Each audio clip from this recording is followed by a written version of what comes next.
red flags in a woman, red flags in a man, yada yada yada. But did you know that there are red flags when job hunting? That is what we're gonna discuss today. Hey guys, my name is Naomi Salami and welcome to Anything Content. And today I'll be telling you about the red flags to look out for when searching for a job as a content writer or a social media manager. Now, these red flags apply when you're still looking for the job or you're unlucky and you've gotten the job and you're beginning to see the signs. These are what you should look out for. Let's begin. Number one, when they tell you to come up with a content calendar template for like a week, 2 weeks, or 3 weeks, sometimes a month. I have fallen prey to this thing, not once, not twice, but 3 good times. Do not laugh at me. I was a novice at the time and I desperately wanted a job. You know how it is, right? I desperately wanted a job and I was idle for like, I think 4 or 5 months. And I kept getting interviews, but I kept getting tests just like this. And I thought it was a normal thing until a friend of mine told me that some companies do that to get ideas from people that want to get the job. Sometimes you already know who they want to get. Sometimes they don't want anybody. It's just like in a bid for ideas. And when they see that they can't match up to the pay that the person wants, they bounce. But they've already gotten your ideas. And because you didn't copyright the ideas, you've probably even forgotten about the company as soon as they rejected you. They get the ideas, they use it for their social media, they use it for their blog, they use it for anything they want to use it for. Your ideas. That's like time wasted, time spent, creativity gone, just like that. So if you have been seeing this often and often, just leave. A company is not going to stress you too much if they actually see your value. I don't know, the first interview is enough, the video interview is enough, your CV should be enough. Why are you telling me to come up with a content calendar template for a month or 2 months when you're not paying me for it? Oof. Anyway, second red flag. When they give you too many tests. We have the standard submission of CV, and after the CV, you do the video interview, right? Where you meet the interviewer, you introduce the person. Sometimes the test can be like 3 times. They tell you, okay, do like a typing test. That's normal. But when you do the first one, you do the second one, then I say, oh, you need to speak to our boss in charge. Then after that, okay, after this, you've passed this. Okay, you need to write another test again. Okay, so I think, apart from the fact that it's a lot, it's tiring and it's discouraging because how am I certain that after doing all of this, I'm going to get the job? And again, this is from personal experience. There was a brand, I'm not going to mention the name, but the number of tests I did for that interview, to the point that she told me that, oh yeah, I really admire your work. This is great. You have the ideas I need. Only for her at the last minute, after 1 week of tests, Monday, Tuesday, Wednesday, Thursday, Friday, I was told that I was rejected. No reason, nothing. When I even reached out to her, just plain out ghosting. I've sent her content calendar templates. I'd written like an article listing for her. I gave her social media captions. Gone. Just like that. When you see this too many tests thingy, just, I don't know. I feel like it's just best to just leave it alone. If you still want to go ahead with it, fine.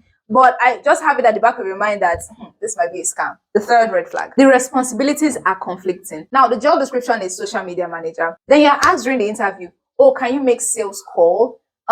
Would you be able to go for land inspections? Okay, can you also do email marketing? Even though it was not previously mentioned then, can we do email marketing? The job descriptions are not getting confusing. My brother, my sister, take your stuff and leave. Take your stuff and leave. I actually got a job just like this, the job description, content writer. And the number of things I did at my time in that company, you would weep for me. I felt sick every day of the week, but I was desperate. It was like my first time getting a job, and I thought that was how it was supposed to be. But no, that's like modern day slavery now. So just skip it. Next red flag. They keep talking about going viral. This can be before you've gotten the job or after. Now, if you're doing the interview and they keep mentioning, oh, you're a social media manager, or can you come up with content ideas or, social ideas that can make our company go viral?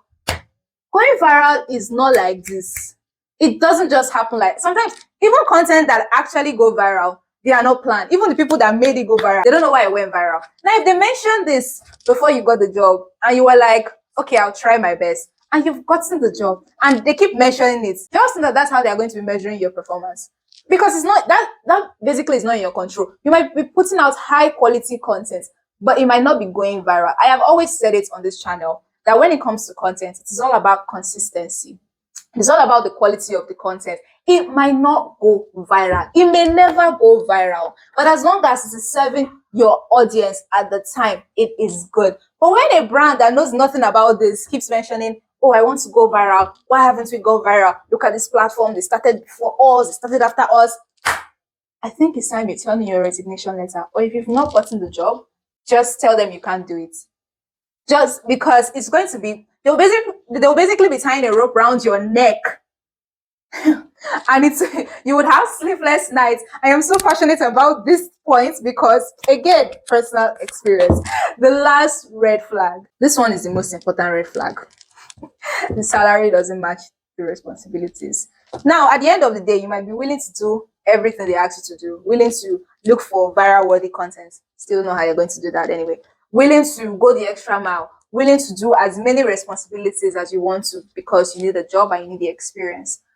And the salary is looking like it's not going to be enough for a student. Well, this is up to you. If you're just looking for experience and you know that it's not something that might boost your bank account at the time, you can go for it because you need experience to actually move on to the next thing.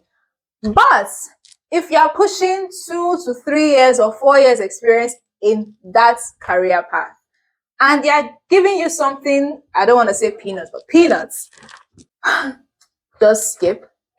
Negotiation? No. I always say this, you need to give me a substantial amount to actually be able to negotiate. If you give me something that my negotiation rate will be like ×3 or ×4, there's no need for me to mention it. I'm just going to say, no, it's not for me. And if you've already gone ahead with the job, advice, just focus on the experience.